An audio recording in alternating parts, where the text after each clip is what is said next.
90+ my tuition app ഇന്ത്യയിൽ ഏറ്റവും ചിലവ് കുറഞ്ഞതും ക്വാളിറ്റി ഉള്ളതുമായ educational app.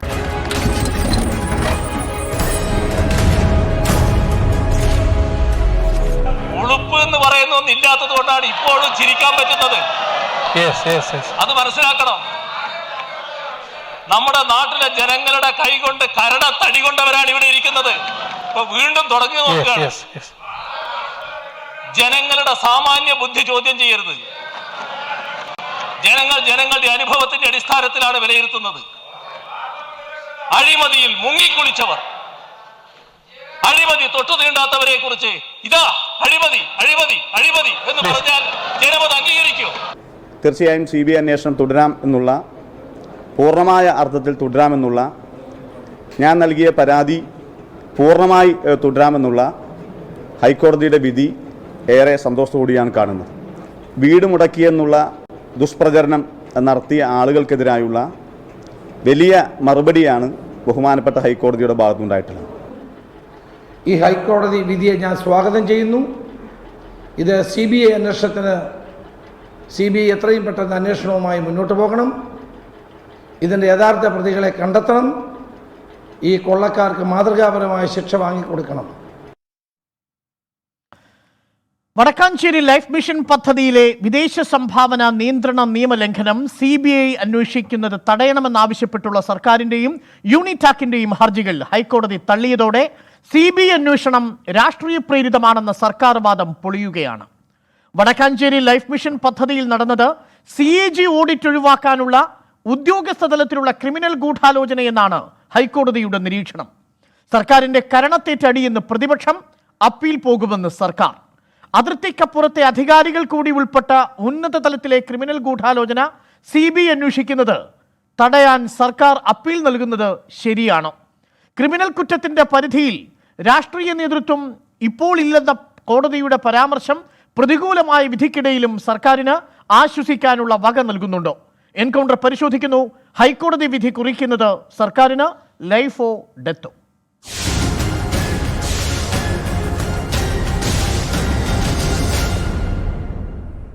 അതിഥികളായി DYFI treasurer SK Sajeesh, KPCC secretary BRM Shafeer, BJP സംസ്ഥാന സെക്രട്ടറി S സുരേഷ്, സുപ്രീം കോടതി അഭിഭാഷകൻ MR അഭിലാഷ് എന്നിവർ ചേരുന്നു.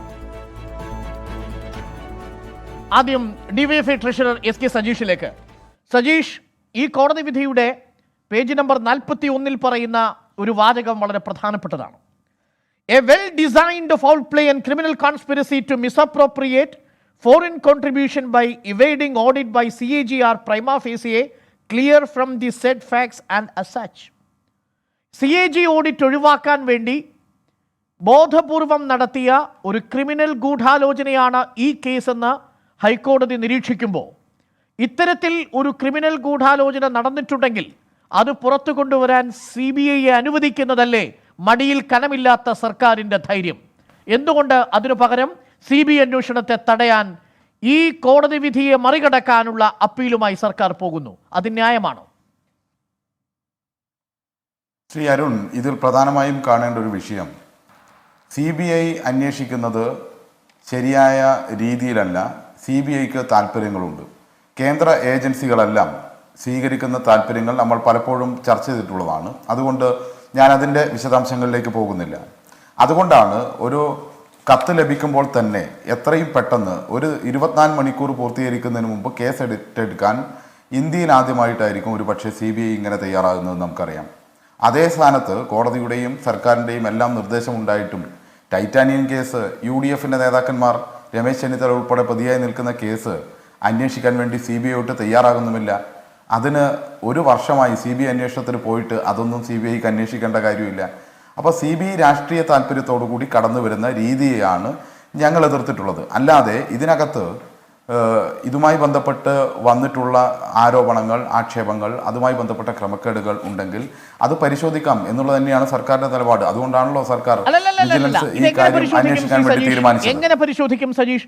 UAE കൗൺസിൽ ജനറൽ ഉൾപ്പെട്ട UAE കൗൺസിൽ ജനറലിന്റെ എക്കണോമിക് ഹെഡായിട്ടുള്ള സാമ്പത്തിക വിഭാഗത്തിന്റെ തലവൻ ഖാലിദ് 3,80,00,000 രൂപ കൈക്കൂലി വാങ്ങിയ കേസ് കേരളത്തിലെ വിജിലൻസ് എങ്ങനെ കേരളത്തിൽ ഇരുന്നുകൊണ്ട് അന്വേഷിക്കും? ഈ ഇട്ടാവട്ടമായ കേരളത്തിനപ്പുറത്തേക്ക് എന്ത് ജൂറിസ്ഡിക്ഷനാണ് ഈ വിജിലൻസിനുള്ളത്? ഖാലിദ് എവിടെയാണെന്നറിയാമോ അങ്ങേക്ക്? ഈജിപ്തിലാണ്. ആ ഈജിപ്ഷ്യൻ പൗരനായ ഖാലിദിനെ കൂടി ഉൾപ്പെട്ട ഒരു കിക്ക് ബാക്ക് കേസാണിത്. ഇതെങ്ങനെയാണ് വിജിലൻസ് പരിശോധിക്കുന്നത്? CBI തടയുന്നത് നിങ്ങൾ ആരെ സംരക്ഷിക്കാൻ വേണ്ടിയാണ് സജീഷ്? CBI തടയുക എന്ന നിലപാടല്ല. CBI നിയമപരമായ രീതിയിൽ വരുന്നതിന് ഞങ്ങൾക്ക് യാതൊരു എതിർപ്പുമില്ല. പക്ഷേ CBI വരുന്ന രീതിയും CBI കൈകാര്യം ചെയ്യുന്ന കേസ് അന്വേഷണത്തിൻ്റെ വഴികളും എല്ലാം നമ്മൾ കണ്ടിട്ടുള്ളതാണ്. അതിൻ്റെ അടിസ്ഥാനത്തിൽ കേരളത്തിൽ മുന്നോട്ട് പോകുമ്പോൾ നിയമപരമായ രീതിയിലുള്ള ചോദ്യം ചെയ്യലുകൾ ആവശ്യമാണ്. അതുകൊണ്ടാണ് കേരളത്തിലെ സർക്കാർ ഹൈക്കോടതിയിൽ ഇപ്പോൾ FCRA നിയമത്തിൻ്റെ പരിധിയിൽ ഈ കാര്യങ്ങൾ വരില്ല എന്നതുകൊണ്ട് നേരത്തെ നമ്മൾ ആ വിഷയങ്ങളൊക്കെ വളരെ ഗൗരവമായി ചർച്ച ചെയ്യപ്പെട്ടുള്ള വിഷയമാണ്. അപ്പോൾ അത് സർക്കാർ ഹൈക്കോടതിയിൽ ചോദ്യം ചെയ്യുന്നു.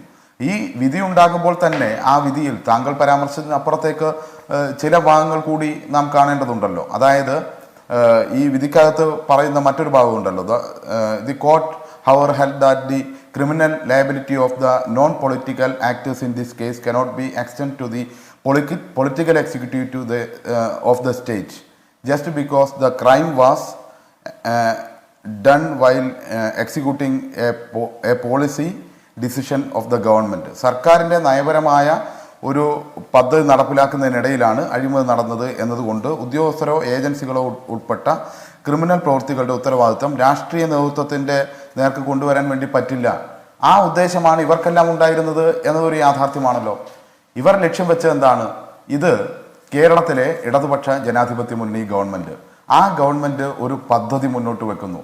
കേരളത്തിൽ ഭൂമിയില്ലാത്ത അനേക ആയിരങ്ങൾ, അവർക്ക് ഒരു വീട് നിർമ്മിച്ചു കൊടുക്കുക, വീടില്ലാത്തവർക്ക് ഭൂമിയില്ലാത്തവർക്ക് വീട് നിർമ്മിച്ചു കൊടുക്കുക, അവർക്ക് താമസിക്കാൻ മാന്യമായൊരു വാസസ്ഥലം ഉണ്ടാവുക, അതിനൊരു പദ്ധതി, ഒരു മിഷൻ വരുന്നു. അതായിരുന്നല്ലോ ലൈഫ് മിഷൻ. ആ ലൈഫ് മിഷനിലൂടെ കേരളത്തിൽ മുൻ പരിചയമില്ലാത്ത രീതിയിൽ, അല്ലെങ്കിൽ ഇന്ത്യയിൽ തന്നെ മറ്റൊരു സംസ്ഥാനത്തും നടക്കാത്ത രീതിയിൽ, ലോകത്ത് തന്നെ ഒരു മൂന്നാം ലോക രാജ്യത്തൊക്കെ ഇത്ര വലിയ ഒരു ഭവന നിർമ്മാണ പദ്ധതി ഉണ്ടായിട്ടുണ്ടാവില്ല. അതിൻ്റെ ഭാഗമായി 2.5 ലക്ഷത്തിലധികം വീടുകൾ നിർമ്മിക്കപ്പെടുന്നു. അതിൽ 140 വീടെടുത്തുകൊണ്ട് ആ പദ്ധതിയെ ആകെ 2.5 ലക്ഷത്തിലധികം മനുഷ്യർക്ക് വീട് നൽകിയ ആ പദ്ധതിയെ ആകെ ഇകഴ്ത്തി കാണിക്കാനാണല്ലോ ഇവർ ശ്രമിച്ചത്. ആ ഇകഴ്ത്തി കാണിക്കലായിരുന്നു ഇവരുടെ ലക്ഷ്യവും. ആ ലക്ഷ്യത്തിൽ പൊളിറ്റിക്കൽ ലീഡർഷിപ്പ് പെടില്ല എന്ന് ഹൈക്കോടതി വിധിയിൽ ഇപ്പോൾ തന്നെ ഉണ്ടാകുന്നു. അത് ഈ 27ാമത്തെ പേജിൽ പറയുന്ന so as to extend the criminal liability as against them by virtue of the definition നിൽക്കില്ല. അതായത് പൊളിറ്റിക്കൽ എക്സിക്യൂട്ടീവിന് ഈ ക്രിമിനൽ ലയബിലിറ്റി ഇല്ല എന്ന് പറയുന്ന ഭാഗം നിങ്ങൾ അംഗീകരിക്കുന്നുണ്ടോ? അതാണല്ലോ ഞാനിപ്പോ പറഞ്ഞത്. അതായത് അങ്ങനെയാണെങ്കിൽ ഒരു വിധിയിൽ നിങ്ങൾ ഇത് അംഗീകരിക്കുന്നുണ്ടെങ്കിൽ സ്വാഭാവികമായി അതേ വിധിയിലാണ് CAG ഓഡിറ്റ് ഒഴിവാക്കാൻ വേണ്ടി നടത്തിയ ക്രിമിനൽ ഗൂഢാലോചന ഈ കേസിൽ ഉൾപ്പെട്ടിട്ടുണ്ടെന്ന് ഇതേ കോടതി ഇതേ വിധിയുടെ മറ്റൊരു ഭാഗത്ത് പറയുന്നു. അത് അംഗീകരിക്കുന്നില്ലേ നിങ്ങൾ?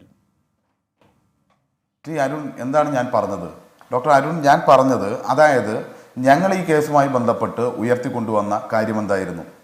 ഞാൻ സൂചിപ്പിച്ച പോലെ തന്നെ കേരളത്തിൽ 2.5 ലക്ഷത്തിലധികം ആളുകൾക്ക് വീട് നൽകുന്ന ഒരു പദ്ധതി, ആ പദ്ധതിയെ ഇകഴ്ത്തി കാണിക്കാൻ വേണ്ടി 140 വീടുകളുടെ കാര്യമെടുത്തുകൊണ്ട് അതിൽ വലിയ രാഷ്ട്രീയ അഴിമതിയുണ്ട്, ഭരണ നേതൃത്വത്തിന് അഴിമതിയുണ്ട്,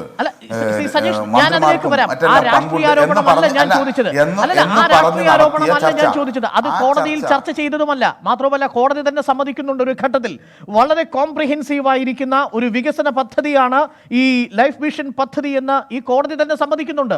തുടർന്ന് വരുന്ന പേജുകളിൽ നമ്മൾ അതിലേക്ക് വരാം, രാഷ്ട്രീയ ആരോപണങ്ങളിലേക്ക് ചർച്ച വരാം. പക്ഷേ എനിക്കറിയേണ്ട ഒരു പ്രധാനപ്പെട്ട പ്രശ്നം, സർക്കാരിന്റെ പൊളിറ്റിക്കൽ എക്സിക്യൂട്ടീവ്സ് ഈ ക്രിമിനൽ ലയബിലിറ്റിയിൽ പങ്കാളിയല്ലെന്ന് പറയുന്ന കോടതി വിധിയെ നിങ്ങൾ സ്വാഗതം ചെയ്യുമ്പോൾ ഇതിൽ ക്രിമിനൽ ഗൂഢാലോചന നടത്തി CAG ഓഡിറ്റ് ഒഴിവാക്കാൻ വേണ്ടി ഉന്നത തലത്തിലുള്ള ഒരു ഗൂഢാലോചന, ഉദ്യോഗസ്ഥ തലത്തിലുള്ള ഗൂഢാലോചന നടന്നിട്ടുണ്ട് എന്ന കോടതി വിധി നിങ്ങൾ അംഗീകരിക്കുന്നുണ്ടോ? ഈ കോടതി വിധിയുമായി ബന്ധപ്പെട്ട് സ്വാഭാവികമായും അഭിപ്രായ വ്യത്യാസമുണ്ടല്ലോ. ഗവൺമെന്റ് കോടതിയിൽ ഇപ്പോൾ CBI കേസ് കൈകാര്യം ചെയ്ത രീതി നിലനിൽക്കുന്നതല്ല എന്നാണ് പറഞ്ഞത്. അത് ഗവൺമെന്റ് അഭിപ്രായമാണ്, ആ അഭിപ്രായം നിലനിൽക്കുന്നു. എങ്കിൽ പിന്നെ ഈ കോടതി വിധി അങ്ങനെയാണെങ്കിൽ ഈ കോടതി വിധി നിങ്ങളെ ഒഴിവാക്കുന്നു അല്ലെങ്കിൽ പൊളിറ്റിക്കൽ എക്സിക്യൂട്ടീവിനെ ഒഴിവാക്കുന്നു എന്നത് മാത്രം എടുക്കുകയും ക്രിമിനൽ ഗൂഢാലോചന എന്നുള്ള കോടതിയുടെ വിധി നിലനിൽക്കുന്നതല്ലെന്ന് പറയുന്നതിലെയും ഇരട്ടത്താപ്പാണ് പ്രധാനപ്പെട്ട ഒരു പ്രശ്നം. മാത്രവുമല്ല ഇതിൽ പൊളിറ്റിക്കൽ എക്സിക്യൂട്ടീവ് ഇതിൽ ക്രിമിനൽ ഒഫൻസിൽ ലയബിൾ ആണ് എന്നുള്ളൊരു വാദം CBI പോലും മുന്നോട്ട് വെച്ചിട്ടില്ല. മുന്നോട്ട് വയ്ക്കാത്ത വാദമാണ് ഇന്ന് ഹൈക്കോടതി വിധിയായി വന്നിരിക്കുന്നത്. അത് ഞാൻ MR അഭിലാഷിലേക്ക് വരാം. എങ്ങനെയാണ് ഈ ഹർജി പരിഗണിക്കുന്ന വേളയിൽ പരാതിക്കാരായിട്ടുള്ളവർ അതിനെതിരെ ഫയൽ ചെയ്തിരിക്കുന്ന CBIയുടെ അഭിഭാഷകൻ ഒരിക്കലും ആവശ്യപ്പെടാത്ത കാര്യങ്ങളാണ് വിധിന്യായത്തിൽ വന്നിരിക്കുന്നത് എന്നുള്ളതാണ് ഇതിൽ ഏറ്റവും വിരോധാഭാസമായ കാര്യം. ഞാൻ താങ്കളിലേക്ക് വരാം സജീഷ്. നമുക്കൊപ്പം BRM ഷഫീർ കൂടിയുണ്ട്. BRM ഷഫീർ, താങ്കൾ ഈ വിധി വായിച്ചിട്ടുണ്ടാവുമെന്ന് ഞാൻ കരുതുന്നു. ഈ വിധി ഒരർത്ഥത്തിൽ സംസ്ഥാന സർക്കാരിൻ്റെ വാദങ്ങളെ ഇപ്പോൾ സജീഷ് സൂചിപ്പിച്ചതുപോലെ ന്യായീകരിക്കുന്ന ഒരു ഭാഗം കൂടി വളരെ പ്രസക്തമായിട്ടുണ്ട്. ആ ഭാഗം ഞാൻ നേരത്തെ വായിച്ചതു കൂടാതെ സർക്കാരിന്, പൊളിറ്റിക്കൽ എക്സിക്യൂട്ടീവ്സിന് പോളിസിപരമായിട്ട് എടുക്കുന്ന ഒരു തീരുമാനം എന്നതിൽ കവിഞ്ഞ് അത് എക്സിക്യൂട്ട് ചെയ്യേണ്ട സിവിൽ ഉദ്യോഗസ്ഥർ വരുത്തുന്ന ഗൂഢാലോചനയിൽ ഒരു ക്രിമിനൽ ലയബിലിറ്റിയും കൽപ്പിച്ചു നൽകാനാവില്ല എന്നാണ് ഹൈക്കോടതി വിധിക്കുന്നത്. എന്നുവെച്ചാൽ പിണറായി വിജയൻ എന്ന ലൈഫ് മിഷന്റെ ചെയർമാനായ മുഖ്യമന്ത്രിയെയോ ഇതുമായി ബന്ധപ്പെട്ട തദ്ദേശ സ്വയംഭരണ വകുപ്പ് മന്ത്രിയെയോ പൊളിറ്റിക്കൽ എക്സിക്യൂട്ടീവിനെയോ ഈ സർക്കാരിനെയോ പ്രതിക്കൂട്ടിൽ നിർത്താൻ കഴിയില്ല. ഈ തദ്ദേശ തെരഞ്ഞെടുപ്പിലടക്കം ലൈഫ് മിഷനിൽ അഴിമതിയുണ്ടെന്ന് പറഞ്ഞ് നിങ്ങൾ നടന്നതെല്ലാം ഹൈക്കോടതി ഇവിടെ റദ്ദ് ചെയ്യുന്നു ഒരൊറ്റ വിധിയിലൂടെ. ഉദ്യോഗസ്ഥർ ചെയ്ത കുറ്റകൃത്യത്തിന് പിണറായി വിജയൻ സർക്കാരിനെ എങ്ങനെ പഴിക്കാം എന്നാണ് ഹൈക്കോടതി വിധി ചോദിക്കുന്നത്. ഈ വിധിയാണെന്ന് പ്രതിപക്ഷ നേതാവ് സ്വാഗതം ചെയ്തത്. വായിക്കാതെയാണോ? ഒന്ന്, ബഹുമാനപ്പെട്ട ഡോക്ടർ അരുൺ, ഈ വിധി തിരിച്ചും മറിച്ചും വായിച്ചാൽ ഇതിനകത്ത് അഴിമതി നടന്നിട്ടില്ല എന്നൊരു വാചകം ബഹുമാനപ്പെട്ട ഓണറബിൾ ഹൈക്കോടതി പറഞ്ഞിട്ടില്ല. ഒന്ന്. രണ്ട്, എൻ്റെ പ്രിയപ്പെട്ട സുഹൃത്ത് DYFIയുടെ നേതാവ് അതിലെ അവസാനത്തെ പേജിൽ അംഗീകരിക്കുന്നുണ്ട്, 27-ാം പേജിൽ അംഗീകരിക്കുന്നില്ല. അവസാനത്തെ പേജ് അംഗീകരിച്ചാൽ പോലും അതിനകത്ത് അവർക്ക് അപകടമുണ്ട്. എന്താണെന്നറിയോ? അവസാനത്തെ പേജിൽ പറയുന്നത് ബഹുമാനായ ശ്രീ ഡോക്ടർ അരുൺ താങ്കൾ പറഞ്ഞതാണ്, എവർക്ക് അനുകൂലമായി ഇന്റർപ്രറ്റ് ചെയ്താൽ അത് നിയമമാവത്തില്ലല്ലോ, വിധിയായിട്ട് തന്നെ അവിടെ ഉണ്ടല്ലോ. ബഹുമാനപ്പെട്ട ശ്രീ സജീഷ്, ഞാനൊന്ന് വായിച്ചു തരാം. The policy decision of chief ministers and ministers may not be itself be sufficient to extend the criminal liability against them for the wrong done by the non-political executives. അവിടെ എടുത്തെടുത്ത് കോടതി പറഞ്ഞൊരു വാചകമുണ്ട്, may not be itself sufficient to extend the criminal conspiracy എന്ന് പറഞ്ഞാൽ നിയമം അറിയുന്ന വക്കീലന്മാർക്ക് അറിയാം, may not be ആവണമെന്നില്ല എന്ന് പറഞ്ഞാൽ അതിന്റെ അർത്ഥം ഇല്ല എന്നല്ല, ആവാതെയും ഇരിക്കാം. അവിടെയാണ് മേ നോട്ട് ബി. അപ്പോ പിന്നെ DYFIയുടെയും കേരളത്തിലെ CPMന്റെയും അവർ അംഗീകരിക്കുന്ന പോർഷനിൽ പോലും അവർക്കെതിരായി വേണമെങ്കിൽ പറയാവുന്ന തരത്തിലാണ് മേ നോട്ട് ബി. ഒന്ന്. രണ്ട്, ഇവർ പറഞ്ഞു അഴിമതി നടന്നിട്ടേ ഇല്ലല്ലോ. ബഹുമാനായ ഡോക്ടർ ശ്രീ അരുണിന്റെ ഒരു നിമിഷം BRM ഷഫീർ, അത് കഴിഞ്ഞിട്ടുള്ള സെന്റൻസ് ഒന്ന് വായിക്കൂ. ഹെൻസ് എന്ന് തുടങ്ങുന്ന ഒരു സെന്റൻസ് കൂടി ഉണ്ടല്ലോ, അതൊന്ന് വായിക്കൂ. ഞാൻ വായിക്കട്ടെ. Hence it is not permissible to extend criminal liability on political executive merely because they have taken a policy decision. എന്ന് വെച്ചാൽ മേനോട്ടല്ല എന്ന് തന്നെയാണ്. അവിടെ മേനോട്ടല്ല, ഇറ്റ് ഈസ് നോട്ട് പെർമിസിബിൾ എന്ന് തന്നെയാണ്. അനുവദിക്കാനാവില്ല, ക്രിമിനൽ ലയബിലിറ്റി കൽപ്പിച്ചു കൊടുക്കാനാവില്ല എന്ന് തന്നെയാണ്. പിണറായി വിജയൻ സർക്കാരിന് ഈ കേസുമായി ബന്ധപ്പെട്ട് ഒരു ക്രിമിനൽ ഗൂഢാലോചനയും നടത്തിയിട്ടില്ല എന്നുള്ളതാണ്. പൊളിറ്റിക്കൽ പിന്നെ വിഭാഗത്തിന് അതല്ലെങ്കിൽ ഗവൺമെന്റിന്റെ ഉദ്യോഗസ്ഥ വിഭാഗം ചെയ്യപ്പെടുന്ന വിഭാഗത്തിൻ്റെതായിട്ട് അഴിമതി ഉണ്ട് എന്ന് പറയാൻ കഴിയുമോ കഴിയില്ലോ എന്നുള്ളതായിരുന്നു ചോദ്യം. കഴിയില്ല എന്ന് കൃത്യമായി തന്നെ അതിനകത്ത് പറയുന്നില്ല. രണ്ട്, പക്ഷെ ഇങ്ങനെ പറയുന്നുണ്ട്. അവിടെ ബഹുമാനപ്പെട്ട ഹൈക്കോടതിയിലെ മറ്റൊരു പേജിൽ അതിങ്ങനെയാണ്, എ ക്ലിയർ നെക്സസ് ആണല്ലോ, അർത്ഥം അറിയാലോ. A clear nexus of criminal conspiracy to divert the foreign contribution to the hand of third person Unitac Builders. കൃത്യമാണ്, അവിടെ ഒരു ക്ലിയർ നെക്സസ് യൂണിടാക്കുമായി ബന്ധപ്പെട്ട് പ്രവർത്തിച്ചതായിട്ട് അവിടെ ഉണ്ട്. എന്നിട്ട് വീണ്ടും പറയുന്നു ബഹുമാനപ്പെട്ട കോടതി, വീണ്ടും അതിനകത്ത് പറയുകയാണ്, അതിനകത്ത് വളരെ വ്യക്തമായിട്ട് തന്നെ പറയപ്പെടുന്നു, allowing them to into the separate with the UAE consulate, hence it is satisfied a prima facie to investigate by CBI എന്ന് പറഞ്ഞാൽ എന്താ? കൃത്യമാണ്, അതിനകത്ത് ഇവർ പറയുന്ന പോലെയല്ല, ഒരു നെക്സസ് പ്രവർത്തിച്ചിട്ടുണ്ട്. ആ നെക്സസ് ആരാ? നെക്സസ് എന്ന് പറയുന്നത് CAG ആഡിറ്റ് വരാതിരിക്കാൻ വേണ്ടി വളരെ ഉന്നതനായ ഉദ്യോഗസ്ഥന്റെ തലത്തിൽ തന്നെ ഇത് നടന്നിരിക്കുന്നു എന്നാണ് ഇത് ഇന്റർപ്രറ്റ് ചെയ്യുമ്പോൾ നമുക്ക് മനസ്സിലാക്കാൻ പറ്റുന്നത്. മാത്രമല്ല ഇവരെന്താ പറഞ്ഞത്? ഇവരാദ്യം പറഞ്ഞു ഇതിനകത്ത് CBI വേണ്ട. CBI വന്നല്ലോ, അപ്പൊ തന്നെ പൊളിഞ്ഞല്ലോ. രണ്ട്, വിജിലൻസ് മതി, വിജിലൻസ് പോരാ എന്നാണ് ശ്രീ ഡോക്ടർ രാംകുമാർ ഇന്ന് സെൻട്രൽ ഗവൺമെന്റിന് വേണ്ടി വാദിച്ചത് CBI തന്നെ വേണം. കാരണം കോൺസുലർ ജനറൽ ഉൾപ്പെടെയുള്ള വിശാലമായ പ്ലാറ്റ്ഫോമാണ്, അതും അംഗീകരിച്ചു. 3, അഴിമതി നടന്നിട്ടുണ്ട്, നെക്സസ് ആണ്, അത് ഉദ്യോഗസ്ഥന്റെ ഏറ്റവും തലപ്പത്ത് IAS-കാരനാണ് എന്ന് വ്യാഖ്യാനിച്ചു തന്നെ പറയുന്നുണ്ട്.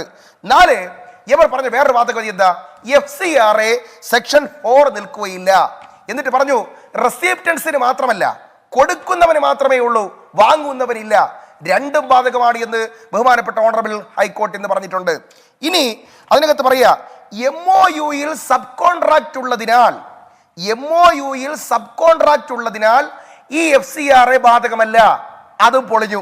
ഇനി നിങ്ങൾക്കറിയോ സെക്ഷൻ 3 റിപ്പീറ്റഡ് ആയിട്ട് അതിനകത്ത് പിന്നെ സെക്ഷൻ 3 അനുസരിച്ച് പിന്നെ ഡെലിവേഴ്സിന് മാത്രമേ ബാധകമുള്ളൂ, റെസിപ്റ്റൻസിന് ബാധകമല്ല എന്ന ഭാഗവും എടുത്തു മാറ്റി. ഇനി ഏറ്റവും അവസാനത്തെ ഭാഗം കൃത്യമായിട്ട് തന്നെ പറയുന്നു, ആർട്ടിക്കിൾ 226 പ്രകാരം യൂണിടാക്ക് ചോദിച്ച വളരെ പ്രധാനപ്പെട്ട സ്കോപ്പ് ഓഫ് ദി റിട്ട് ഈ പിന്നെ FIR കോഷ് ചെയ്യണമെന്ന് പറയുന്ന ഭാഗം എടുത്തു മാറ്റിയിരിക്കുന്നു. എന്നിട്ട് കൃത്യമായിട്ട് തന്നെ അതിനകത്ത് ചൂണ്ടിക്കാണിച്ചിരിക്കുന്നത് ഈ കേസാണ്, Arnab Goswami versus Union of India 2020 ഏറ്റവും പുതിയ കേസിൽ ഒരു പ്രതിസ്ഥാനത്ത് നിൽക്കുന്നവന് അയാൾക്കെതിരായിട്ടുള്ള അന്വേഷണ ഏജൻസിയെ തീരുമാനിക്കാൻ അധികാരമില്ല, അർണാബ് ഗോസ്വാമി കേസ്. എന്നിട്ട് അല്പം കൂടി കടത്തി പറഞ്ഞു, 2019 മറ്റൊരു കേസിൽ പറയുന്നു, Romila Thapar versus Union of India എന്ന് പറയുന്ന കേസിലും ഇത് തന്നെ ബഹുമാനപ്പെട്ട സുപ്രീം കോടതി പറഞ്ഞിട്ടുണ്ട്, ആരോപിക്കപ്പെടുന്നവന് അന്വേഷണ ഏജൻസിയെ തീരുമാനിക്കാൻ അവകാശമില്ല എന്ന് പറഞ്ഞതോടുകൂടി വിജിലൻസ് മതി, CBI വേണ്ട എന്ന് പറയുന്ന ഭാഗം പോയി. അഴിമതി ഇല്ല എന്ന് പറയുന്ന ഭാഗം ഇത് രാജസ്ഥാനിലും ഛത്തീസ്ഗഡിലും ബാധകമാണോ? ഇത് എല്ലായിടത്തും ബാധകമാണ്, എന്താ സംശയം? അവിടുത്തെ കോൺഗ്രസിന് ബാധകമല്ല. ഛത്തീസ്ഗഡിലായിരുന്നു, രാജസ്ഥാനിൽ ഈ കേസ് രാജസ്ഥാനിലെ മുഖ്യമന്ത്രിക്ക് നേരെ വരുമ്പോ അശോക് ഗെഹ്ലോട്ടിന് വേണ്ടി അവിടെ CBI പടികടത്തരുതെന്ന് കോൺഗ്രസ് നിലപാടെടുക്കും. അവിടെയും പ്രതി ചേർക്കപ്പെടുന്നവനും അന്വേഷണ വിധേയമാകുന്നവനും ഏജൻസിയെ തീരുമാനിക്കുകയല്ല, ഏജൻസിയുടെ മുട്ടുകാല് തല്ലി ഒടിക്കും ഈ അതിർത്തി കടന്നു വന്നാൽ എന്ന് പ്രഖ്യാപിക്കുകയാണ്. അപ്പോ ഒരു പടി കൂടി കടന്ന് ഈ ഘട്ടത്തിൽ നമുക്ക് പറയാം, കോടതി വിധി അങ്ങനെ പറയും, പക്ഷേ കോൺഗ്രസിന്റെ നിലപാട് ഈ കോടതി വിധിയുടെ തൊട്ടടുത്ത് പോലുമല്ല, 7 അയലത്ത് പോലും ഇല്ല എന്നുള്ളതാണ് വാസ്തവം. അവിടെ നിങ്ങൾക്ക് സ്വന്തം നേതാക്കൾക്കെതിരെ വരുമ്പോൾ, കർണാടകയിലാണെങ്കിൽ അത് സ്വന്തം നേതാവിനെതിരെയും മകൾക്കെതിരെയും വരുന്ന സമയത്ത് അന്വേഷണ ഏജൻസിയെ തീരുമാനിക്കാം, അന്വേഷണ ഏജൻസിയെ എതിർക്കാം. രാജസ്ഥാനിൽ വരുമ്പോഴും അതേ നിലപാടെടുക്കാം. ഇത് കേരളത്തിലെടുക്കുമ്പോൾ മാത്രം ഒരു രാഷ്ട്രീയ നിലപാടായി മാറുന്നതിന്റെ രാഷ്ട്രീയ വൈചിത്ര്യം വളരെ വളരെ വളരെ വളരെ കൗതുകം നിറഞ്ഞതാണ്. ഒരു മിനിറ്റ്, രാജസ്ഥാനിലും കേരളത്തിലും രണ്ടാണ് സംഭവം. ഡോക്ടർ അരുൺ, രാജസ്ഥാനിൽ ഇതുപോലൊരു ഓർഡർ ഗവൺമെന്റ് കൊടുത്തിട്ടില്ല. എന്താണ്? Honourable CM by government order 1130/2020 dated 8/7/2020 എന്ന് പറഞ്ഞാൽ സെൻട്രൽ ഗവൺമെന്റിന്റെ ഏത് എഫക്റ്റീവ് ഏജൻസി വേണമെങ്കിലും വന്നോട്ടെ, the state government will be coordinate that investigation by the central government authorities.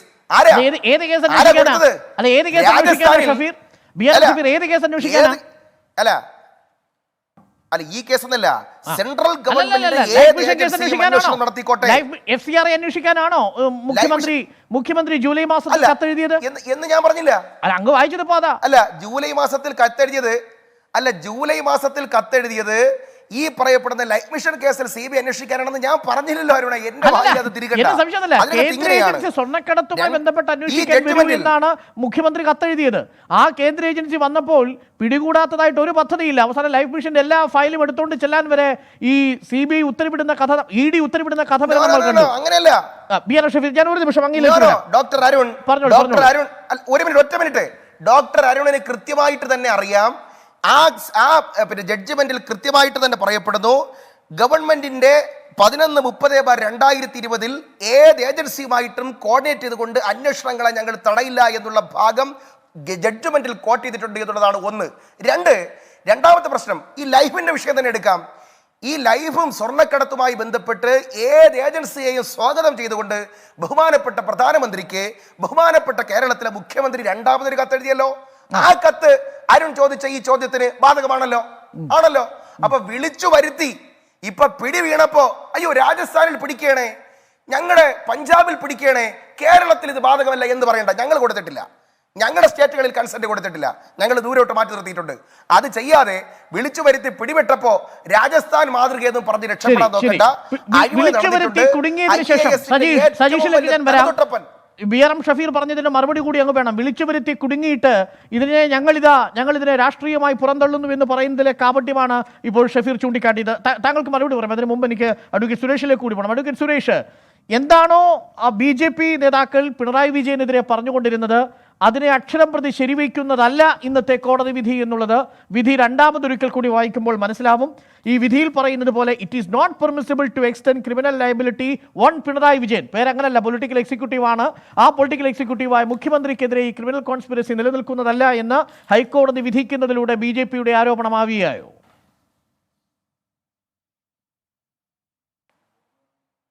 Shri Arun, അങ്ങനെ പൊളിറ്റിക്കൽ ലീഡർഷിപ്പിനെ ഇത് ബാധിക്കുന്നില്ലെങ്കിൽ പിന്നെ എന്തിനാ ഈ മാർക്സിസ്റ്റ് പാർട്ടി അപ്പീലിന് പോകുമെന്ന് പറഞ്ഞിരിക്കുന്നത്? വെറുതെ ഇരുന്നൂടെ? അപ്പോൾ സന്തോഷ് ഈപ്പനെ സംരക്ഷിക്കാൻ വേണ്ടിയാണോ മാർക്സിസ്റ്റ് പാർട്ടി അപ്പീലിന് പോകുന്നത്? ഒന്നാമത്തെ ചോദ്യം അതാണ്.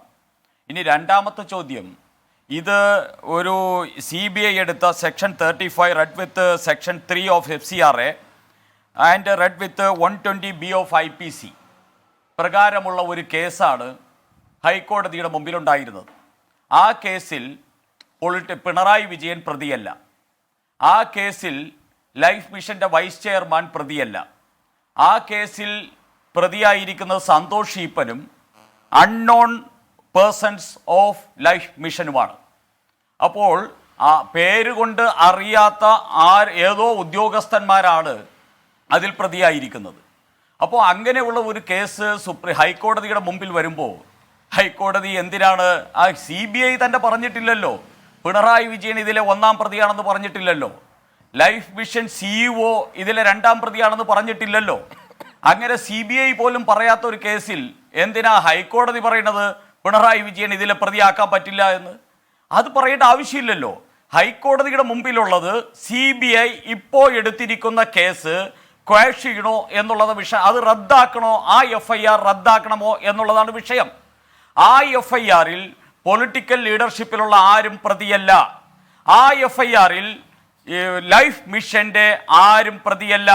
അതിൽ പ്രതിയാക്കപ്പെടുമെന്ന് ധരിക്കുന്നത് unknown persons of Life Mission ആണ്. അതിൽ CEO പോലും പ്രതിയാണെന്ന് പറയുന്നില്ല. ആ സമയത്ത് അത്തരത്തിലുള്ള ഒരു വാദത്തിന് യാതൊരു പ്രസക്തിയില്ല. CBI പറയാത്ത വാദം എന്തിനാണ് ഹൈക്കോടതി പറയണം? അതാണ് അതിന്റെ വിഷയം. രണ്ടാമത്തെ വിഷയം, CBI പറയാത്ത ഈ കാര്യം BJP പറയുന്നത് എന്തിനാണ്?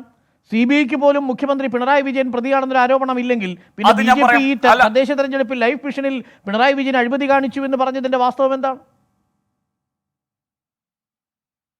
അത് ഞാൻ വരാം. അതിനിടയ്ക്ക് ഞാൻ മറ്റ് ഒന്ന് രണ്ട് കാര്യങ്ങൾ കൂടെ പറഞ്ഞോട്ടെ. അതേ സമയത്ത് കഴിഞ്ഞ ദിവസം വരെ CPMകാർ എന്താ പറഞ്ഞത്? FCRA നിയമപ്രകാരം ഈ കേസെടുക്കാൻ പറ്റില്ല. കാരണം ഇതിൻ്റെ ഗൂഢാലോചന നടന്നിരിക്കുന്നത് CPMനും പങ്കുണ്ട് എന്നുള്ളതിൻ്റെ തെളിവാണ്. കാരണം CPM പറഞ്ഞതും ഈ സന്തോഷ് ഈപ്പൻ്റെ വക്കീല് പറഞ്ഞതും അതോടൊപ്പം തന്നെ MOU ഒപ്പിട്ടതും MOUൻ്റെ സബ്സീക്വൻ്റ് ആയിട്ടുള്ള മറ്റൊരു എഗ്രിമെൻ്റ് ഒപ്പിട്ടതുമൊക്കെ ഈ വാദത്തിൻ്റെ അടിസ്ഥാനത്തിലാണ്. ഈ വാദം CPM മുതൽ MOUവിൻ്റെ സബ്സീക്വൻ്റ് എഗ്രിമെൻ്റ് ഉൾപ്പെടെയുള്ളത് ഗൂഢാലോചനയുടെ ഫലമായിരുന്നുവെന്നും C&AGയുടെ ഓഡിറ്റിങ്ങിൽ നിന്ന് രക്ഷപ്പെടാൻ വേണ്ടിയുള്ള തന്ത്രമായിരുന്നുവെന്നും ഇന്ന് ഹൈക്കോടതി അർത്ഥശങ്കയ്ക്കിടയില്ലാത്ത വിധം പറഞ്ഞിരിക്കുന്നു. അപ്പോൾ ഈ ഗൂഢാലോചന എവിടെയാണ് നടന്നത് എന്നത് അന്വേഷണ ഏജൻസിയായ CBI അന്വേഷിക്കും. ആ CBIയുടെ അന്വേഷണം എവിടെയാണ് എത്തുക എന്ന് ഇപ്പോൾ ഹൈക്കോടതിക്കോ എനിക്കോ അരുൺകുമാറിനോ പറയാൻ സാധിക്കില്ല. അത് മുഖ്യമന്ത്രിയുടെ ഓഫീസിലാണോ എത്തുക, AKG സെന്ററിലാണോ എത്തുക, അതോ സന്തോഷ് ഈപ്പൻ്റെ യൂണിടാക്കിൽ അവസാനിക്കുമോ എന്ന് താങ്കൾക്ക് പറയാൻ സാധിക്കോ? ഹൈക്കോടതിക്ക് പറയാൻ സാധിക്കോ? എനിക്ക് പറയാൻ സാധിക്കോ? സാധിക്കില്ല. അതുകൊണ്ട് ഈ പിണറായി വിജയനെയോ AKG സെന്ററിനെയോ മാർക്സിസ്റ്റ് പാർട്ടിയെയോ കുറ്റപ്പെടുത്തിയാൽ, രാഷ്ട്രീയപരമായി കുറ്റപ്പെടുത്തിയാൽ അത് തെറ്റെന്ന് പറയാനും അരുൺകുമാറിനോ മറ്റാർക്കും സാധിക്കില്ല. എനിക്കൊന്ന് MR അഭിലാഷ് കുറച്ചുകൂടി വ്യക്തമായിട്ട് ഉത്തരം നൽകാൻ സാധിക്കുന്ന ഒരു ചോദ്യമാണ്. ഈ നിലവിൽ ഈ വിധി വായിച്ചു നോക്കുമ്പോൾ 3-4 ഇടങ്ങളിലാണ് ഈ പിണറായി വിജയനെ, മുഖ്യമന്ത്രിയെയും ബാക്കി മന്ത്രിമാരെയും ഇതിൻ്റെ ക്രിമിനൽ ലയബിലിറ്റിയിൽ നിന്ന് എക്സെംപ്റ്റ് ചെയ്തുകൊണ്ട് ഈ വിധിയിൽ പരാമർശം കാണുന്നത്. ഈ ക്രിമിനൽ ലയബിലിറ്റി ഇവർക്ക് ബാധകമാവില്ല, ഇതൊരു പോളിസി ഡിസിഷൻ ആയതുകൊണ്ട് മാത്രം, ഇത് ഉദ്യോഗസ്ഥ തലത്തിൽ മാത്രം നടന്നിരിക്കുന്ന കാര്യമാണെന്ന് ആവർത്തിച്ച് ഈ വിധിയിൽ പറയുന്നുണ്ട്. അതിലെന്തെങ്കിലും അസ്വാഭാവികമായി സുരേഷിന് തോന്നുന്നുണ്ടോ? അങ്ങനെ ആവർത്തിച്ച് പറയുന്നത് ആ വിധിയിലൂടെ സർക്കാരിലെ ഈ പൊളിറ്റിക്കലായിട്ടുള്ള ഒരു ആരോപണത്തെ സർക്കാരിന് നേരിടാനുള്ള കരുത്ത് നൽകുന്നു എന്ന് സുരേഷ് കരുതുന്നുണ്ടോ? ഇല്ല ശ്രീ അരുൺ, കാരണം ഹൈക്കോടതി 24-ന്റെ ചർച്ചയോ ഏഷ്യാനെറ്റിന്റെ ചർച്ചയോ മീഡിയ വണ്ണിന്റെ ചർച്ചയോ വച്ചിട്ടല്ല ഈ വിധി എഴുതിയിരിക്കുന്നത്.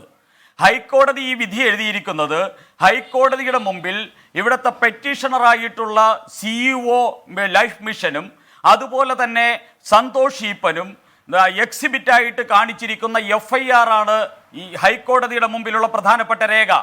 ആ FIR-ലുള്ള ഇൻഗ്രീഡിയൻസ് ആണ് ഹൈക്കോടതിയുടെ പരാമർശ വിഷയം. മുഖ്യമന്ത്രി പ്രതിയല്ല, മുഖ്യമന്ത്രിയുടെ പേരില്ല, ബാക്കി മന്ത്രിമാരുടെ പേരില്ല, പൊളിറ്റിക്കൽ എക്സിക്യൂട്ടീവിനെ കുറിച്ച് പറയുന്നില്ല.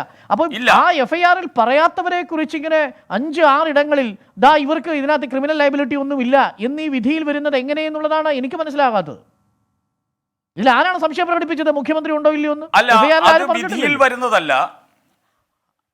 അല്ല ശ്രീ അരുൺ, ഞാൻ വളരെ വ്യക്തമായിട്ട് ആദ്യം ഒരു ചോദ്യം ചോദിച്ചല്ലോ. ഞാൻ മാർക്സിസ്റ്റ് പാർട്ടിയുടെ നേതാക്കന്മാരോടും മുഖ്യമന്ത്രിയോടും ചോദിക്കുന്നു, താങ്കളുടെ രാഷ്ട്രീയ പാർട്ടിയെയോ താങ്കളെയോ ഇതിൽ പരാമർശിക്കാതിരിക്കുന്നു, താങ്കൾ രക്ഷപ്പെട്ടു എന്നാണ് കരുതുന്നതെങ്കിൽ എന്തിനാണ് ഈ സർക്കാർ അപ്പീലുമായിട്ട് പോകുന്നത്? അപ്പോൾ അതാണ് ഇതിന്റെ ഉത്തരം ശ്രീ അരുൺ. അപ്പീലുമായിട്ട് പോകുന്നതിനർത്ഥം ഇതിന്റെ ഗൂഢാലോചനയിൽ മുഖ്യമന്ത്രിക്കും CPM-നും ബന്ധമുണ്ട്. സർക്കാർ അസ്വസ്ഥമാണ്. അതിന് സജീഷാണ് മറുപടി പറയേണ്ടത്. ഞാൻ അഭിലാഷിലേക്ക് വന്നാൽ, അഭിലാഷ് ഈ വിധി ഞാൻ ശ്രീ അരുൺ ഒരു പോയിന്റോടെ പറഞ്ഞോട്ടെ, അപ്പോഴേ പൂർത്തിയാവുള്ളൂ. ഇനി ഒരു പോയിന്റോടെ പറയട്ടെ. ഈ 2019 ജൂലൈ 11 മുഖ്യമന്ത്രിയുടെ ഓഫീസിൽ വെച്ച് നിയമവകുപ്പിനെ അറിയിക്കാതെ ഫിനാൻസ് വകുപ്പ് അറിയാതെ ധൃതി പിടിച്ച് ഇത് ഒപ്പിട്ടത് ഇത് രാഷ്ട്രീയപരമായിട്ടുള്ള ഇടപെടൽ ഇതിൻ്റെ ഗൂഢാലോചനയിൽ ഉണ്ടായിരുന്നു എന്നതിൻ്റെ തെളിവായിട്ട് ഭാവിയിൽ കാണാവുന്ന ഒരു അന്തരീക്ഷമുണ്ട്. അത് CBIയുടെ അന്വേഷണത്തിലൂടെ മാത്രമേ പുറത്തു വരൂ. ആ സമയത്ത് ഈ രാഷ്ട്രീയ നേതൃത്വം പ്രതിയാക്കപ്പെടില്ല എന്ന് ഉറപ്പില്ല. ആ ഭയം കൊണ്ടാണ് ഇവർ അപ്പീലിന് പോകാൻ തയ്യാറാകുന്നത് എന്നും കൂടി ഞാൻ പറയുകയാണ്. റൈറ്റ്. അഭിലാഷ്, ഈ വിധിയിൽ തുടർച്ചയായി പറയുന്നു പൊളിറ്റിക്കൽ എക്സിക്യൂട്ടീവിന് ഈ ഒരു ഉദ്യോഗസ്ഥർ ചെയ്തിരിക്കുന്ന കുറ്റകൃത്യത്തിൽ നേരിട്ട് പങ്കൊന്നുമില്ല എന്ന് കോടതി ആവർത്തിച്ചു പറയുകയാണ്. ഇതിൻ്റെ അർത്ഥം ഇനി വരാൻ പോകുന്ന അന്വേഷണത്തിൻ്റെ ഘട്ടത്തിൽ ഈ മുഖ്യമന്ത്രിയെയോ അല്ലെങ്കിൽ ഇതിന് പൊളിറ്റിക്കൽ എക്സിക്യൂട്ടീവിനെ പ്രതി ചേർക്കുന്നതിൽ ഏതെങ്കിലും തരത്തിലുള്ള തടസ്സമുണ്ട് എന്നാണ് നമ്മൾ മനസ്സിലാക്കേണ്ടത്.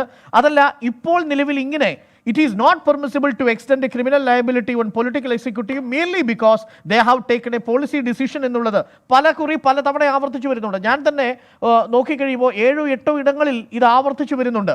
Even proactive steps taken by the political executive, അതിൽ തന്നെ പറയുന്നു chief ministers legislatures in the implementation of the project or policy decisions may not by itself make them responsible for any criminal liability തുടങ്ങി generalised ആയ സ്റ്റേറ്റ്മെന്റുകൾ പറയുകയാണ്. Political എക്സിക്യൂട്ടീവിന് non political executive ചെയ്യുന്ന കുറ്റകൃത്യങ്ങളിൽ യാതൊരു പങ്കുമില്ല.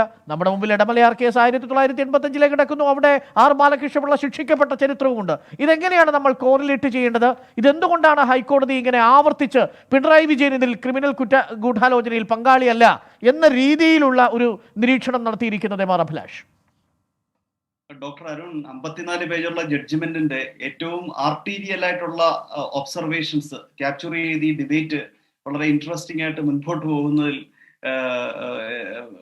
അതിനെ അപ്രീഷിയേറ്റ് ചെയ്യാതിരിക്കാൻ കഴിയില്ല. താങ്കൾ സൂചിപ്പിച്ചതുപോലെ ഇത്തരത്തിലുള്ള നിരീക്ഷണങ്ങൾ കൺസിസ്റ്റന്റ് ആയിട്ട് വരുന്നുണ്ട്. അത് രസകരമാണ്. ആസ് എ ലോയർ ഞാൻ അതിനകത്ത് മോട്ടീവ്സ് ആട്രിബ്യൂട്ട് ചെയ്യുന്നില്ല. ഇങ്ങനെയുള്ള നിരീക്ഷണങ്ങൾ വരുന്നുണ്ട്. പക്ഷേ ഈ നിരീക്ഷണങ്ങൾ കൊണ്ടൊന്നും തന്നെ അന്വേഷണ ഏജൻസിയുടെ ചിറകുകൾ അലിയുവാൻ റിട്ട് കോർട്ടിന് സാധ്യമല്ല. ഇത്തരത്തിൽ അന്വേഷണത്തിന്റെ വഴിത്താരയെ കുറിച്ചൊരു പ്രോഗ്നോസിസും റിട്ട് കോർട്ടിന് സാധ്യമല്ല. ഇപ്പൊ ഈ പറഞ്ഞിരിക്കുന്നത് ഒരു പ്രാഥമികമായ ചില നിരീക്ഷണങ്ങൾ മാത്രമാണ്. അപ്പൊ ഇത്തരത്തിലൊരു പ്രോഗ്നോസിസ് സാധ്യമല്ല. ഇതിനകത്ത് തന്നെ പറയുന്നുണ്ട് well design foul play and criminal conspiracy by evading audit by CAGR prima facie clear from the set facts and as such. ഇനി ചീഫ് മിനിസ്റ്ററിനെ കുറിച്ച് പറയുമ്പോൾ എന്താ പറയുന്നത്? നേരത്തെ ഡോക്ടർ അരുൺ വായിച്ചത് തന്നെ ഞാൻ അതിനകത്തൊന്ന് ഒരു ആസ്പെക്ട് ഹൈലൈറ്റ് ചെയ്ത് വായിക്കട്ടെ. In the matter of implementation of policy decision by political executive there should be strict adherence to the present law in force by non-political executives, so and so. Their failure to address the issue or mischief, if any, done by them in the matter of its implementation, cannot by itself.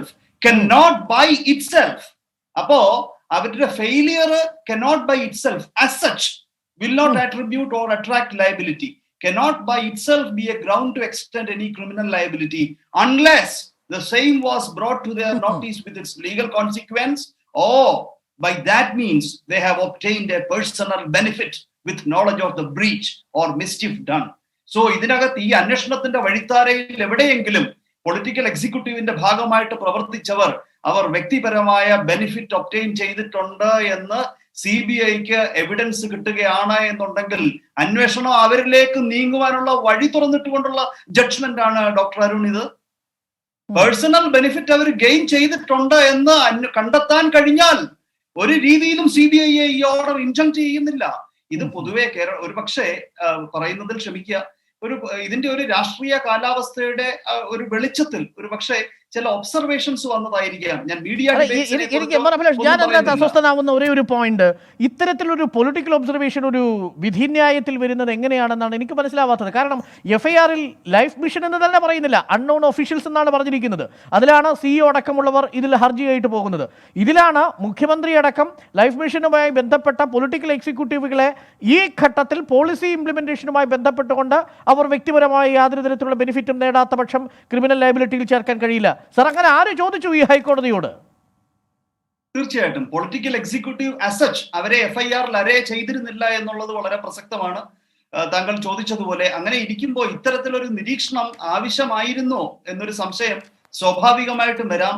എന്നിരുന്നാൽ തന്നെയും ഇങ്ങനെയുള്ള നിരീക്ഷണങ്ങൾ ഉണ്ടെങ്കിൽ തന്നെയും CBIയുടെ ചിറകുകൾ inject ചെയ്യുകയോ അരിയുകയോ ഈ order ചെയ്യുന്നില്ല.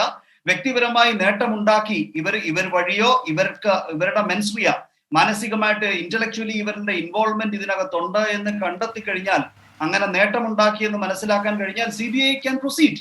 അപ്പൊ ഇതൊരു നിരീക്ഷണം എന്നുള്ളതിലുപരി ഇതിനെ നമുക്ക് മറ്റൊരു ഏജൻസിയെ ഇൻജക്ട് ചെയ്യുന്ന ഒരു ഫൈൻഡിംഗ് ആയി നാം ഇതിനെ കാണേണ്ടതായിട്ടില്ല.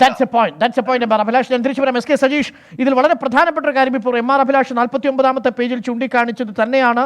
their failure to address the issue or mischief.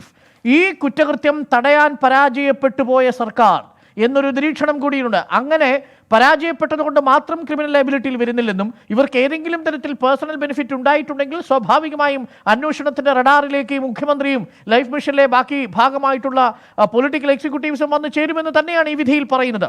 അതിൽ അറിയേണ്ട ഏറ്റവും പ്രധാനപ്പെട്ട പ്രശ്നം ഇതാണോ അപ്പീൽ പോകാൻ സർക്കാരിനെ പ്രേരിപ്പിക്കുന്ന ഘടകം?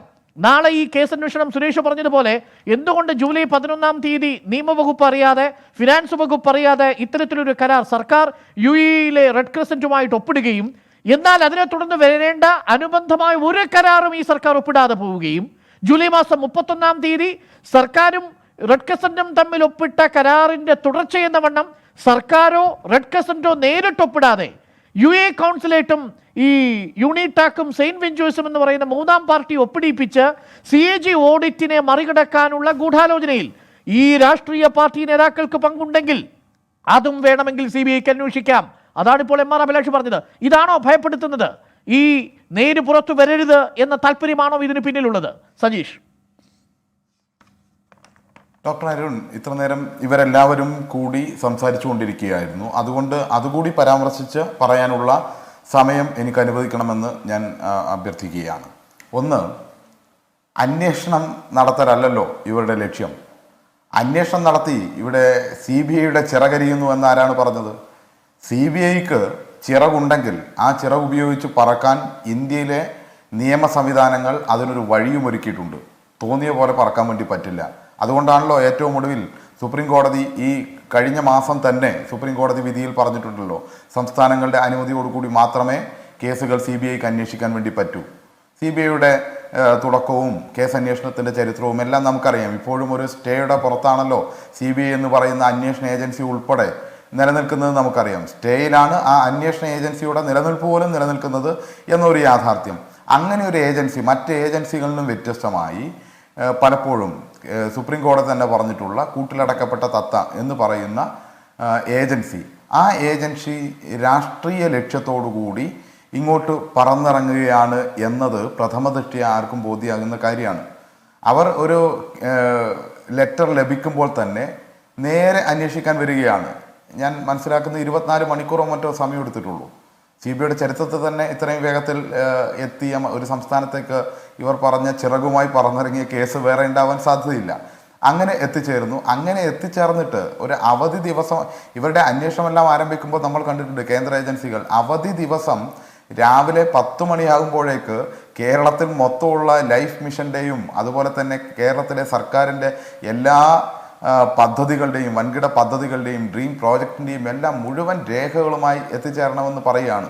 ഒരു 24 മണിക്കൂർ സമയം പോലും കൊടുക്കുന്ന സാഹചര്യമൊന്നും ഉണ്ടായിട്ടില്ല. അല്ലെങ്കിൽ ഒരു വർക്കിംഗ് ഡേ, ഓഫീസ് തുറക്കുന്ന ദിവസം, ഇതൊന്നും ഉണ്ടായിട്ടില്ല. അപ്പോൾ ഇവരുടെ ലക്ഷ്യം എന്തായിരുന്നു എന്ന് ഇതിൽ നിന്ന് വ്യക്തമാണ്.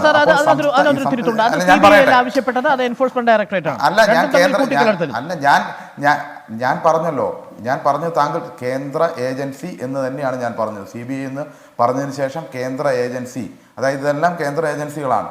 ഞാൻ പറഞ്ഞ വാചകത്തിൽ തെറ്റില്ല, താങ്കൾ ശ്രദ്ധിക്കാത്തതുകൊണ്ടാണ്. CBI എന്ന് ആദ്യം പറഞ്ഞു, രണ്ടാമത് കേന്ദ്ര ഏജൻസി കേരളത്തിലെ സർക്കാരിൻ്റെ മുഴുവൻ ഡ്രീം പ്രോജക്റ്റിൻ്റെയും കാര്യങ്ങൾ എടുത്ത് ഒരു അവധി ദിവസം എത്തിക്കാൻ വേണ്ടി പറഞ്ഞു എന്ന് തന്നെയാണ് ഞാൻ പറഞ്ഞത്. അത് വളരെ വ്യക്തമായി തന്നെ ഞാൻ സൂചിപ്പിച്ചിട്ടുണ്ട്. വിഷയം അതല്ല. വിഷയം നമ്മൾ കാണേണ്ടത് സംസ്ഥാന സർക്കാർ ഇതിൽ കേസുമായി ബന്ധപ്പെട്ട് വന്നത് എന്തുകൊണ്ട് ഹൈക്കോടതിയിലേക്ക് പോയി, അല്ലെങ്കിൽ എന്തുകൊണ്ട് അപ്പീലിന് പോകുന്നു എന്നെല്ലാം ചോദിച്ചാൽ ഒറ്റ കാര്യമേ ഉള്ളൂ.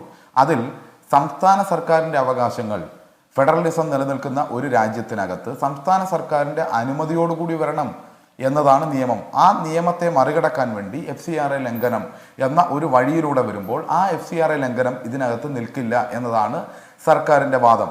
ആ വാദമാണ് സർക്കാർ വീണ്ടും ഉന്നയിക്കുന്നത്. ആ അഭിപ്രായം സർക്കാരിന് ഇപ്പോഴും നിലനിൽക്കുന്നുണ്ട്. അതാണ് ഈ കേസുമായി ബന്ധപ്പെട്ട് നിൽക്കുന്നത്. FCRA ലംഘനം അന്വേഷിക്കുന്ന ഏജൻസി CBI ആണല്ലോ. നിലവിലുള്ള ചട്ടപ്രകാരം ആ CBIക്ക് ഈ കേസ് അന്വേഷിക്കുന്നതിന് തടസ്സമില്ല. പക്ഷേ ഈ കേസ് FCRA ലംഘനത്തിന്റെ പരിധിയിൽ വരുന്നില്ല എന്നുള്ളതായിരുന്നു സംസ്ഥാന സർക്കാരിന്റെ വാദം. ഇതെങ്ങനെയാണ് ഒരു ഫെഡറലിസത്തിന്റെ തത്വം ഇതിനകത്ത് ബലികഴിക്കപ്പെടുന്നത്? FCRA പരിശോധിക്കാൻ സംസ്ഥാനത്തിന് ഏതെങ്കിലും ഏജൻസി ഉണ്ടോ? FCRA ലംഘനം വിജിലൻസിന് പരിശോധിക്കാൻ പറ്റുമോ? അരുൺ, ഞാൻ പറഞ്ഞല്ലോ, അതായത് ഈ കേസ് അന്വേഷിക്കാൻ വേണ്ടി CBI വരുന്നത് ഒരു അഴിമതി കേസ് അന്വേഷിക്കാനാണ് വരുന്നതെങ്കിൽ സംസ്ഥാന സർക്കാരിന്റെ അനുമതിയോടുകൂടി മാത്രമേ അന്വേഷിക്കാൻ വേണ്ടി ഇല്ലെങ്കിൽ കോടതിയുടെ. ഞാൻ പറയട്ടെ ശ്രീ അരുൺ, ഡോക്ടർ അരുൺ, ഒരു നിമിഷം ഞാൻ പറഞ്ഞോട്ടെ. താങ്കൾക്ക് ഞാൻ പറയുന്നതിൽ മറ്റ് കാര്യങ്ങളുണ്ടെങ്കിൽ പറയാം. ഞാൻ വാചകം പൂർത്തീകരിക്കട്ടെ. വാചകം പൂർത്തീകരിച്ചാൽ മാത്രമേ ഞാൻ ഉദ്ദേശിക്കുന്നത് എന്തെന്ന് മനസ്സിലാവൂ. അതാണുള്ള പ്രശ്നം.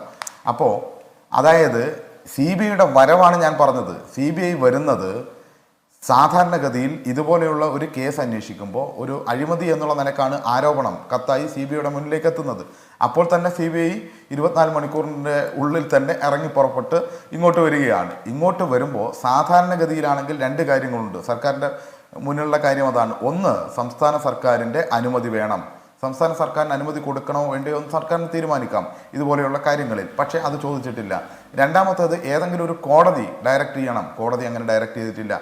ഈ 2 കാര്യങ്ങളും നിലനിൽക്കുമ്പോൾ മറ്റൊരു വഴി കണ്ടെത്തി ഇത് FCRA ലംഘനമാണ് എന്ന് പറഞ്ഞുകൊണ്ട് വന്നതാണ്. അവിടെ FCRA ലംഘനം സംസ്ഥാന സർക്കാരുമായി ബന്ധപ്പെട്ടില്ല എന്ന് സർക്കാരിന് അഭിപ്രായമുണ്ട്. FCRA ലംഘനവുമായി ബന്ധപ്പെട്ട് ഇവിടെ യൂണിറ്റ് ആക്ടിൻ്റെ കാര്യമോ അല്ലെങ്കിൽ അതിൻ്റെ MDയുടെ കാര്യമോ സർക്കാരിൻ്റെ പരിഗണനയിലുള്ള വിഷയമല്ല. അത് അന്വേഷിക്കുകയോ അന്വേഷിക്കാതിരിക്കുകയോ CBIക്ക് മുന്നോട്ട് പോവുകയോ എങ്ങനെ വേണമെങ്കിലും ആകാം. സർക്കാരുമായി ബന്ധപ്പെട്ട കാര്യങ്ങൾ വരുമ്പോഴാണ് ഇത് സർക്കാർ ഉന്നയിച്ചത്.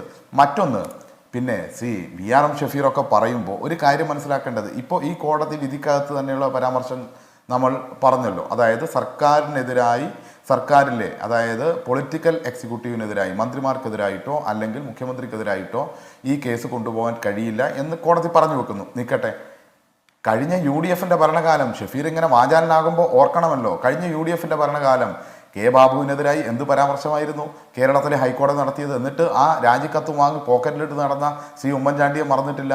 കോൺഗ്രസിൻ്റെ പല നേതാക്കന്മാർക്കും കോടതിയിൽ നിന്നുള്ള രൂക്ഷ വിമർശനത്തിൻ്റെ ഭാഗമായി രാജിവെക്കേണ്ടി വന്നിട്ടില്ലേ? കെ മുരളീധരൻ, KP വിശ്വനാഥൻ, അതുപോലെ തന്നെ രാമേന്ദ്രൻ മാസ്റ്റർ തുടങ്ങിയ കോൺഗ്രസിൻ്റെ നേതാക്കന്മാർ, മന്ത്രിമാർക്ക് കോടതിയിൽ നിന്ന് രൂക്ഷമായ വിമർശനം.